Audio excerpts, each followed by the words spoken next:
ഇന്ന് ഞാൻ ഇവിടെ നിങ്ങളെ കാണിക്കാൻ പോകുന്നത് ഞങ്ങൾ ഈ കഴിഞ്ഞ ഫ്രൈഡേ ഈവനിങ് എങ്ങനെയാ സ്പെൻഡ് ചെയ്തെന്നുള്ളതാ. ഞങ്ങളുടെ വീട്ടിൽ ഒരു പുതിയ അക്വേറിയം സെറ്റ് ചെയ്യുന്നുണ്ട്. അതിനായിട്ട് കുറച്ച് വാട്ടർ പ്ലാന്റ്സ് വാങ്ങണം. അതാണ് മെയിൻ ഉദ്ദേശം. ഞാനും ഹസ്ബൻഡും പ്ലാന്റ് ലവേഴ്സ് ആയതുകൊണ്ട് തന്നെ മാസത്തിൽ മിനിമം 1-2 തവണയെങ്കിലും ഞങ്ങൾ പ്ലാന്റ് നഴ്സറീസ് വിസിറ്റ് ചെയ്യാറുണ്ട്. സാധാരണ ചെടി മേടിക്കാൻ പോകുക എന്ന് പറയുമ്പോൾ മിനിമം ഒരു 2-3 കടകളിലെങ്കിലും കയറാറുണ്ട്. പക്ഷെ ഇത്തവണത്തെ പോക്ക് കുറച്ച് ഡിഫറെന്റ് ആയിരുന്നു. ഞങ്ങൾക്ക് എന്താ വേണ്ടതെന്നും അത് എവിടെ കിട്ടുമെന്നും ഞങ്ങൾക്ക് കൃത്യമായിട്ട് അറിയാമായിരുന്നു. അങ്ങനെ ഞങ്ങൾ കുറച്ചു നേരത്തെ ഡ്രൈവിന് ശേഷം ചെന്നെത്തിയത് പ്ലാസ ഹോളണ്ടിയിലോട്ടാണ്. പ്ലാസ ഹോളണ്ടി ഖത്തറിലെ തന്നെ one of the leading luxurious florist and garden centre ആണ്. ഇവിടെ നമുക്ക് നല്ല exotic and high quality plant and planters കാണാൻ പറ്റും. ഇവരുടെ പ്ലാന്റ്സും പോട്ട്സും ഒക്കെ അറേഞ്ച് ചെയ്ത് വെച്ചിരിക്കുന്നത് കാണുമ്പോൾ തന്നെ കണ്ണിനൊരു കുളിർമയാണ്. എങ്കിൽ പിന്നെ നമുക്കൊന്ന് കണ്ടു നോക്കിയാലോ. എൻട്രൻസിൽ തന്നെ നല്ല താലമൊക്കെ പിടിച്ച് നമ്മളെ വരവേൽക്കാൻ നിൽക്കുന്നത് പോലെയുള്ള കുറച്ച് ലൈറ്റ് അറേഞ്ച്മെന്റ്സ് നമുക്ക് കാണാൻ പറ്റും. ഇനി അങ്ങോട്ട് എന്ന് പറയുന്നത് നിങ്ങളും എന്നെ പോലെ ഒരു പ്ലാന്റ് ലവർ ആണെങ്കിൽ നമ്മുടെ എല്ലാവരുടെയും കണ്ണുകൾക്കുള്ള ഒരു ഫീസ്റ്റ് തന്നെയാണ്. കഴിഞ്ഞ 4 മാസമായിട്ട് നാട്ടിലായതുകൊണ്ട് തന്നെ ഞാൻ ഏകദേശം 4 to 5 months ആയിട്ടുണ്ട് പ്ലാസ ഹോളണ്ടി വിസിറ്റ് ചെയ്തിട്ട്. അതിന്റെ ഒരു ഡിഫറൻസ് എനിക്ക് കാണാനും പറ്റുന്നുണ്ട്. ഇവരുടെ സെറ്റിംഗ്സ് ഒരുപാട് മാറിപ്പോയിട്ടുണ്ട്. ഇവരുടെ പ്ലാന്റ്സിന്റെ ഫ്രഷ്നെസ്സും അതേപോലെ തന്നെ അറേഞ്ച്മെന്റ്സും ഒക്കെ നമ്മൾ നോർമലി കണ്ടുവരുന്ന നഴ്സറികളിൽ നിന്നും വളരെ വ്യത്യാസമായിട്ടുള്ളതാണ്. എൻട്രൻസിൽ തന്നെ നിൽക്കുന്ന ഈ ഒരു ഫൗണ്ടൻ അവിടുത്തെ ഒരു ഹൈലൈറ്റ് തന്നെയായിരുന്നു. അതിന് ചുറ്റുമായിട്ടും വളരെ ബ്യൂട്ടിഫുൾ ആയിട്ടുള്ള പ്ലാന്റ്സ് അറേഞ്ച് ചെയ്ത് വെച്ചിട്ടുമുണ്ട്. ഇനി അങ്ങോട്ട് നമ്മൾ കാണാൻ പോകുന്നത് എന്റെ പേഴ്സണൽ ഫേവറേറ്റ് ആയിട്ടുള്ള ഓർക്കിഡ് വെറൈറ്റീസ് ആണ്. ഈ കൊലച്ച് നിൽക്കുക എന്നൊക്കെ പറയാറില്ലേ, അതാണ് ഈ കാണുന്നത്. ഇവരുടെ കൈവശം എപ്പോഴും നല്ല വൈഡ് വെറൈറ്റീസ് ഓഫ് ഓർക്കിഡ്സ് ഉണ്ടാവാറുണ്ട്. സാധാരണഗതിയിൽ ഇവരുടെ കയ്യിൽ ഒരുപാട് മിനിയേച്ചർ വെറൈറ്റീസും ഞാൻ കാണാറുണ്ട്. പക്ഷെ ഇത്തവണ എന്താണെന്നറിയില്ല, അത് മാത്രം ഞാൻ കണ്ടില്ല. പ്ലാസ ഹോളണ്ടി വിസിറ്റ് ചെയ്യുമ്പോൾ എന്റെ മെയിൻ ഹോബി എന്താന്ന് വെച്ച് കഴിഞ്ഞാൽ ഇവിടെയുള്ള ഈ ബ്യൂട്ടിഫുൾ ഓർക്കിഡ്സിന്റെ ഒക്കെ വീഡിയോ എടുത്തിട്ട് നാട്ടിലിരിക്കുന്ന ഓർക്കിഡ് പ്രേമികളായിട്ടുള്ള കസിൻസിന് ഈ വീഡിയോ അയച്ചു കൊടുത്ത് ഒന്ന് നന്നായി കൊതിപ്പിക്കുക എന്നുള്ളതാണ്. എന്താണെന്നറിയില്ല, ഇങ്ങനെയൊക്കെ ചെയ്യുമ്പോൾ ഒരു മനസ്സുഖം. നാട്ടിൽ നിന്ന് നല്ല മഴയുടെയും പുഴയുടെയും മലയുടെയും ഒക്കെ വീഡിയോസ് ഇങ്ങോട്ട് നമുക്ക് അയച്ചു തരുമ്പോൾ നമ്മൾ തിരിച്ച് അങ്ങോട്ടും എന്തെങ്കിലുമൊക്കെ അയച്ചു കൊടുക്കണ്ടേ അല്ലേ?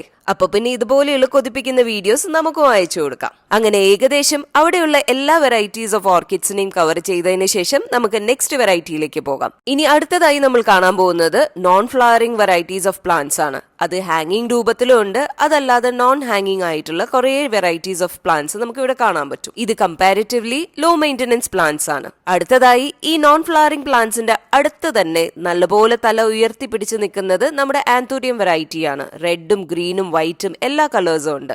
ഇനി ഇവിടെ പ്ലാന്റ്സ് ഫ്ലോറിൽ മാത്രമല്ല കേട്ടോ, സീലിംഗിൽ നിന്നും തലകുത്തന്നെ നിൽക്കുന്ന കുറച്ച് ഉണങ്ങിയ പ്ലാന്റ്സ് കൂടെ നമുക്ക് ഇവിടെ കാണാൻ പറ്റും. ഇവരുടെ പോട്ടിലുള്ള പ്ലാന്റ്സിന്റെ ഒക്കെ അറേഞ്ച്മെന്റ്സും ഡിഫറെന്റ് പോട്ട്സും ഒക്കെ കണ്ട് ഞാൻ ഇങ്ങോട്ട് തിരിയുമ്പോഴത്തേനും ദേണ്ടടാ ഇവിടെ നിൽക്കുന്നു ഒരു തിമിംഗലം. ഈ സ്റ്റോൺ ഫിഷിനെ കണ്ടപ്പോഴത്തേനും ഞാൻ മറ്റെല്ലാം മറന്ന് അതിന്റെ അടുത്തോട്ട് പോയി. ഇവനെ ഞാൻ ഇവിടെ ആദ്യമായിട്ടാണ് കാണുന്നത്, അതുകൊണ്ട് തന്നെ ഇവനെ കാണാൻ ഒരു കൗതുകവും ഉണ്ടായിരുന്നു. കമോൺ, എന്റെ വായിക്കകത്തോട്ടൊന്ന് ചാട് എന്നുള്ള ഭാവത്തിലായിരുന്നു അവന്റെ നിപ്പ്. ഐക്യ സ്റ്റോർ വിസിറ്റ് ചെയ്തിട്ടുള്ള എല്ലാവർക്കും അറിയാം, അവിടെ സാധാരണഗതിയിൽ കിച്ചന്റെ ആണെന്നുണ്ടെങ്കിലും ലിവിംഗ് റൂമിന്റെ ആണെങ്കിലും ബെഡ്റൂമിന്റെ ആണെങ്കിലും വാഷ്റൂമിന്റെ ആണെങ്കിലും ഒക്കെ ഡിഫറെന്റ് മോഡൽസ് അവിടെ സെറ്റ് ചെയ്ത് വെച്ചിട്ടുണ്ടാവും. അത് കണ്ടിട്ട് നമുക്ക് ഇൻസ്പയർഡ് ആയിട്ട് നമ്മുടെ റൂമുകളും ഒക്കെ അതുപോലെ ഡെക്കറേറ്റ് ചെയ്ത് വെക്കാം. അതേപോലെ തന്നെയാണ് ഇവിടെയും indoor and outdoor plant settings ഇവിടെ ചെയ്തു വെച്ചിട്ടുണ്ട്. ഇതുപോലെയുള്ള പല ഡിഫറെന്റ് വെറൈറ്റീസ് ഓഫ് സെറ്റിംഗ്സ് നമുക്ക് ഈ പ്ലാസ ഹോളണ്ടിയുടെ ഉള്ളിൽ തന്നെ കാണാൻ പറ്റും. അടുത്തതായി ഇത് കണ്ടപ്പോൾ എനിക്ക് പെട്ടെന്ന് ഓർമ്മ വന്നത് നമ്മുടെ നാട്ടിലെ പറമ്പിലൊക്കെ മണി കെട്ടി നിൽക്കുന്ന ക്യൂട്ടായിട്ടുള്ള പശുക്കുട്ടികളെയാണ്. ഞാൻ നേരത്തെ പറഞ്ഞതുപോലെ ഇവിടെ എക്സോട്ടിക് പ്ലാന്റ്സ് മാത്രമല്ല കേട്ടോ, നല്ല സ്റ്റൈലിഷ് ആൻഡ് കളർഫുൾ ആയിട്ടുള്ള പോട്ട്സ് ഇവിടെ കിട്ടാറുണ്ട്. ഈ പോട്ട്സ് അഥവാ പ്ലാന്റേഴ്സ് ഒക്കെ ഏത് പ്ലാന്റിന്റെ കൂടെയാണ് പെയർ ചെയ്യേണ്ടത് എന്നുള്ളത് അല്ലെങ്കിൽ എങ്ങനെയാണ് അറേഞ്ച് ചെയ്ത് വെക്കേണ്ടതും കൂടെ അവർ നമ്മളെ കാണിച്ചു തരാറുണ്ട്. ഈ 3 ഓപ്പണിംഗ് ഉള്ള പോട്ട് കാണുമ്പോൾ തന്നെ എനിക്ക് ചിരി വരാറുണ്ട്. എന്താണെന്നറിയില്ല, ഇത് കാണുമ്പോൾ എനിക്ക് നാട്ടിലെ ചായക്കടയിലെ പുട്ടുകുറ്റിയാണ് ഓർമ്മ വരിക. ഇവരുടെ നഴ്സറി എപ്പോൾ വിസിറ്റ് ചെയ്താലും ഒരു കൈൻഡ് ഓഫ് ക്രിയേറ്റിവിറ്റി നമുക്ക് അവിടെ കാണാൻ പറ്റും. ഈ റെഡ്യൂസ് റീയൂസ് ആൻഡ് റീസൈക്കിൾ എന്ന് പറയുന്ന സ്ലോഗൻ ഇവർ ശരിക്കും പ്രാക്ടിക്കൽ ആക്കാറുമുണ്ട്. ഈ വേസ്റ്റ് ആൻഡ് പഴയ സാധനങ്ങൾ കൊണ്ടുണ്ടാക്കിയെടുത്തിട്ടുള്ള ക്രിയേറ്റീവ് സാധനങ്ങൾ ഇവരുടെ പല കോർണേഴ്സിലും നമുക്ക് കാണാൻ പറ്റും. ഇവർ ഈ ചെടികളുടെ ഇടയിൽ വെച്ചിട്ടുള്ള പോട്ട്സ് മാത്രമല്ല കേട്ടോ, ഇവർക്ക് പോട്ട്സിന്റെ സെപ്പറേറ്റ് കളക്ഷൻ തന്നെയുണ്ട്. നമുക്ക് ഇവരുടെ ഷോറൂമിന്റെ ഒരു എൻഡിലായിട്ട് പോട്ടിന്റെ കളക്ഷൻസും കാണാൻ പറ്റും. ഒരു wide range of planter collections നമുക്ക് ഇവിടെ കാണാൻ പറ്റും. അത് സൈസിലായാലും കളറിലായാലും ഇനി മെറ്റീരിയലിലായാലും. ഈ പ്ലാന്റേഴ്സ് ഒക്കെ ഇവര് പല നിലകളിലായിട്ടാണ് ഇവിടെ സ്റ്റാക്ക് ചെയ്ത് വെച്ചിട്ടുള്ളത്. ഈ പ്ലാന്റേഴ്സ് ഒക്കെ ഇതുപോലെ അറേഞ്ച് ചെയ്ത് വെച്ചിരിക്കുന്നത് കാണാൻ തന്നെ ഒരു പ്രത്യേക ഭംഗിയാണ്. ഇവരുടെ അടുത്തൊരു സ്പെഷ്യാലിറ്റി എന്ന് പറയുന്നത് ഗിഫ്റ്റ് ഐറ്റംസ് ആണ്. ബൊക്കേസ് ആണെങ്കിലും അതല്ല ഇതുപോലെ പാക്ഡ് ആയിട്ടുള്ള റോസസ് ആണെങ്കിലും ഒക്കെ ഇവരുടെ കൈവശം നിറയുണ്ട്. ഇനി അതൊന്നും അല്ല, ഈ ഫ്രഷ് ഫ്ലവേഴ്സിൽ നിന്ന് നമുക്ക് തന്നെ ചൂസ് ചെയ്ത് നമുക്ക് ഇഷ്ടമുള്ള പോലത്തെ ബൊക്കേസും അവർ സെറ്റ് ചെയ്ത് തരുന്നതായിരിക്കും. ഖത്തറിൽ ഓൾമോസ്റ്റ് എല്ലാ മാളുകളിലും നമുക്ക് ഇവരുടെ ഒരു ഔട്ട്ലെറ്റ് കാണാൻ പറ്റും. അതുപോലെ തന്നെ ഇവരുടെ ഓൺലൈൻ സ്റ്റോഴ്സും അവൈലബിൾ ആണ്. അങ്ങനെ നമ്മൾ അവിടുത്തെ കാഴ്ചകളൊക്കെ കണ്ട് ഒരു യൂ ടേൺ അടിച്ച് തിരികെ എൻട്രൻസിന്റെ അടുത്തോട്ട് പോയിക്കൊണ്ടിരിക്കുകയാണ്. തിരികെ പോകുന്നത് വന്ന വഴിയിലൂടെയല്ല, അതുകൊണ്ട് തന്നെ കുറച്ചുകൂടി ഡിഫറെന്റ് ആയിട്ടുള്ള കാഴ്ചകൾ നമുക്ക് പോകുന്ന വഴിക്ക് കാണാൻ പറ്റും. അങ്ങനെ തിരികെ കാഴ്ചകളൊക്കെ കണ്ടു പൊക്കോണ്ടിരിക്കുമ്പോഴാണ് നമ്മൾ നേരത്തെ കണ്ട തിമിംഗലത്തിന്റെ പേരെന്റെ ശ്രദ്ധയിൽപ്പെട്ടത്. സത്യം പറഞ്ഞു കഴിഞ്ഞാൽ ഞാൻ കരുതിയത് അവിടെ ഒരു ഫിഷ് മാത്രമാണ് ഉണ്ടായിരുന്നതെന്നാണ്. പക്ഷെ അതിന്റെ ഓപ്പോസിറ്റ് സൈഡിൽ മറ്റൊരു ഫിഷ് കൂടെ ഉണ്ടായിരുന്നത് എന്റെ ശ്രദ്ധയിൽപ്പെട്ടതേ ഇല്ലായിരുന്നില്ല. വാട്ടർ പ്ലാന്റിന്റെ ഒക്കെ ബില്ലിങ്ങും കഴിഞ്ഞ് പാക്കിങ്ങും കഴിഞ്ഞ് എനിക്ക് വേണ്ടി വെയിറ്റ് ചെയ്യുകയാണ് എല്ലാവരും. ഒരു 2 മിനിറ്റ്സ് കൂടെ എന്നുള്ളത് കൈകൊണ്ട് കാണിച്ച് ഞാൻ എന്റെ വീഡിയോ എടുപ്പ് കുറച്ച് ഫാസ്റ്റ് ആക്കി. ഇവരുടെ കൈവശം ഇൻഡോർ പ്ലാന്റ്സ് മാത്രമല്ല കേട്ടോ, നല്ല വെറൈറ്റി ഓഫ് ഔട്ട്ഡോർ പ്ലാന്റ്സ് കൂടെ ഉണ്ട്. എങ്കിൽ പിന്നെ നമുക്ക് അതുകൂടെ ഒന്ന് കണ്ടുവന്നാലോ. നമ്മൾ എൻ്റർ ചെയ്യുന്നത് കംപ്ലീറ്റ്ലി ഒരു ഇൻഡോർ സെഷനിലേക്കാണെന്നുണ്ടെങ്കിൽ ഈ ഇൻഡോർ സെഷനിന് നമ്മൾ വെളിയിലോട്ട് പോകുന്നത് ഔട്ട്ഡോർ പ്ലാന്റ്സിന്റെ അടുത്തോട്ടാണ്. ഈ കാണുന്നത് മൊത്തം ഔട്ട്ഡോർ വെറൈറ്റീസ് ഓഫ് പ്ലാന്റ്സ് ആണ്. ഞങ്ങളുടെ സമയക്കുറവ് കാരണം ഞാൻ ഡീറ്റെയിൽ ആയിട്ടുള്ള വീഡിയോ ഒന്നും എടുക്കുന്നില്ല. ഇതുപോലെയുള്ള പ്ലാന്റ്സിന്റെ ഒക്കെ വീഡിയോ ഞാൻ എടുത്തുകൊണ്ടിരിക്കുമ്പോഴാണ് ഈ എയറിൽ തൂങ്ങിക്കിടക്കുന്ന സൈക്കിൾ എന്റെ ശ്രദ്ധയിൽപ്പെട്ടത്. നമ്മൾ നേരത്തെ പറഞ്ഞ റെഡ്യൂസ്, റീയൂസ് ആൻഡ് റീസൈക്കിളിന്റെ ബെസ്റ്റ് എക്സാമ്പിൾ ആയിട്ട് എനിക്കത് തോന്നുകയും ചെയ്തു.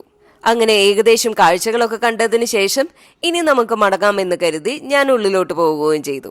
ഈ നഴ്സറിയുടെ ഉള്ളിൽ നിന്നും വെളിയിലോട്ട് പോകുന്നതിന് മുന്നേ നമ്മൾ നേരത്തെ കണ്ടുവച്ചിട്ടുള്ള കാഴ്ചകളൊക്കെ ഒന്നുകൂടെ മനസ്സിൽ പതിഞ്ഞോട്ടെ എന്ന് കരുതി ചുറ്റുമൊന്ന് കണ്ണോടിച്ചു. അതുപോലെ തന്നെ പരിചയമുള്ള മുഖങ്ങളോട് ബൈ എന്നും പറഞ്ഞ് ഇറങ്ങുകയും ചെയ്തു. വെളിയിലോട്ട് ഇറങ്ങിയപ്പോഴാണ് ഈ സുന്ദരമായിട്ടുള്ള കാഴ്ച കണ്ടത്. ഒരു 1.5 ലുക്കിൽ നല്ല സ്റ്റൈലിഷ് ആയിട്ടുള്ള റാമ്പ് വാക്ക് അഥവാ കാറ്റ് വാക്ക് ഒക്കെ ചെയ്തു വരുന്ന നമ്മുടെ സുന്ദരൻ കാറ്റിനെ. ഇവിടെ നമ്മൾ എപ്പോ വന്നാലും 1-2 പേർഷ്യൻ കാറ്റ്സിനെ നമ്മൾ കാണാറുണ്ട്. അവർ ഭയങ്കര ഫ്രണ്ട്ലി ആയിരിക്കും. ഇത്തവണത്തെ വരവിൽ ഒരെണ്ണത്തിനെ പോലും കണ്ടില്ലല്ലോ എന്ന് കരുതി നിൽക്കുമ്പോഴാണ് ഇവന്റെ എൻട്രി. നോർമലി കാണാറുള്ള കാറ്റ്സിന്റെ അത്ര ഫറി അല്ലെങ്കിൽ പോലും ഇവനും ഒരു കുട്ടപ്പൻ തന്നെ ആയിരുന്നു. വളരെ ഫ്രണ്ട്ലി ആയിട്ടുള്ള ഒരു കാറ്റ് ആയതുകൊണ്ട് തന്നെ ഞങ്ങളെയൊക്കെ കണ്ടപ്പോഴത്തേനും മുട്ടിയൊരുമി അവിടെ നിൽക്കുകയും ചെയ്തു. കുട്ടികളെല്ലാവരും അവന്റെ കൂടെ കുറച്ചു നേരം കളിച്ചതിന് ശേഷം 2 കൂട്ടരും വളരെ സങ്കടത്തോടെ ബൈ പറഞ്ഞ് പിരിയുകയും ചെയ്തു. അങ്ങനെ ഞങ്ങൾക്ക് ആവശ്യമുള്ള എല്ലാ വാട്ടർ പ്ലാന്റ്സും ഇവിടെ നിന്ന് തന്നെ കിട്ടിയതുകൊണ്ട് നെക്സ്റ്റ് ഒരു നഴ്സറിയിൽ കയറേണ്ട ആവശ്യം ഞങ്ങൾക്ക് വന്നില്ല. അപ്പൊ പിന്നെ വാട്ട് നെക്സ്റ്റ് എന്നുള്ള ചോദ്യം ഉയർന്നപ്പോഴത്തേനും എല്ലാ പിള്ളേരും കൂടെ ഒരേ സ്വരത്തിൽ പറഞ്ഞു, ഞങ്ങൾക്ക് എല്ലാവർക്കും വിശക്കുന്നു, we need to eat something എന്നുള്ളത്. അപ്പൊ സെക്കൻഡ് ചോദ്യം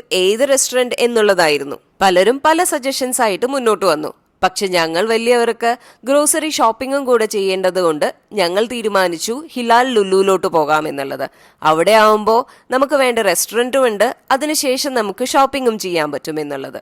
അങ്ങനെ ഞങ്ങൾ നെക്സ്റ്റ് പോയത് ഹിലാൽ ലുലുവിലുള്ള മഹാരാജാസ് ദർബാറിലാണ്. ഞങ്ങൾ കുറച്ച് ഏർലി ഡിന്നറിന് പോയതുകൊണ്ട് തന്നെ ഈ റെസ്റ്റോറന്റിൽ ഒരുപാട് തിരക്കുണ്ടായിരുന്നില്ല. പക്ഷെ ബൈ ദ ടൈം ഞങ്ങൾ ഫിനിഷ് ആക്കുമ്പോഴത്തേനും നല്ല ക്രൗഡഡ് ആയി മാറിയിട്ടുണ്ടായിരുന്നു റെസ്റ്റോറന്റ്. ഇവിടെ നല്ലൊരു കോസി ആംബിയൻസും ഉണ്ട്. പിന്നെ ഫുഡിനെ കുറിച്ച് പറയും വേണ്ട, നല്ല ക്വാളിറ്റി നല്ല ടേസ്റ്റി ആയിട്ടുള്ള ഫുഡ് തന്നെയാണ് ഇവിടെ കിട്ടാറ്. ഇതൊരു നോർത്ത് ഇന്ത്യൻ റെസ്റ്റോറന്റ് ആയതുകൊണ്ട് തന്നെ ഞങ്ങളെല്ലാം നോർത്ത് ഇന്ത്യൻ സ്റ്റൈൽ ഫുഡായിരുന്നു ഓർഡർ ചെയ്തിട്ടുണ്ടായിരുന്നത്. ഒരുപാട് തിരക്കില്ലാത്തത് കൊണ്ടാണെന്ന് തോന്നുന്നു ഫുഡെല്ലാം വേഗം തന്നെ എത്തുകയും ചെയ്തു. പിന്നെ ഒരു പിടി പിടിച്ചു ഞങ്ങൾ എല്ലാവരും കൂടെ.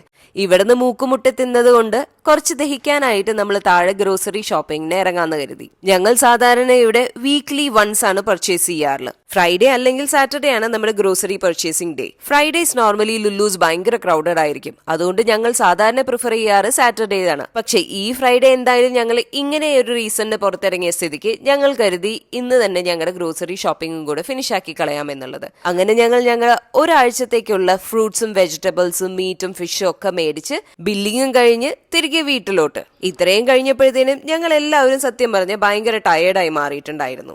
ഇനിയൊന്ന് വീട്ടിൽ പോയി ഈ സാധനങ്ങളൊക്കെ ഒന്ന് അറേഞ്ച് ചെയ്ത് വെച്ചിട്ട് ബെഡ് ഒന്ന് കാണേണ്ട ആവശ്യം മാത്രമേ ഉള്ളൂ. അപ്പൊ പിന്നെ ഇന്ന് നമ്മൾ പ്ലാസ ഹോളണ്ടിൽ നിന്ന് മേടിച്ചിട്ടുള്ള വാട്ടർ പ്ലാന്റ്സ് എന്തൊക്കെയാണെന്നുള്ളതും അത് എന്തിനാണെന്നുള്ളതും മറ്റൊരു വീഡിയോയിലൂടെ കാണാം. നിങ്ങൾക്ക് എല്ലാവർക്കും ഈ വീഡിയോ ഇഷ്ടമായിട്ടുണ്ടെങ്കിൽ ലൈക്ക് ചെയ്യാനും കമന്റ് ചെയ്യാനും സബ്സ്ക്രൈബ് ചെയ്യാനും മറക്കണ്ട.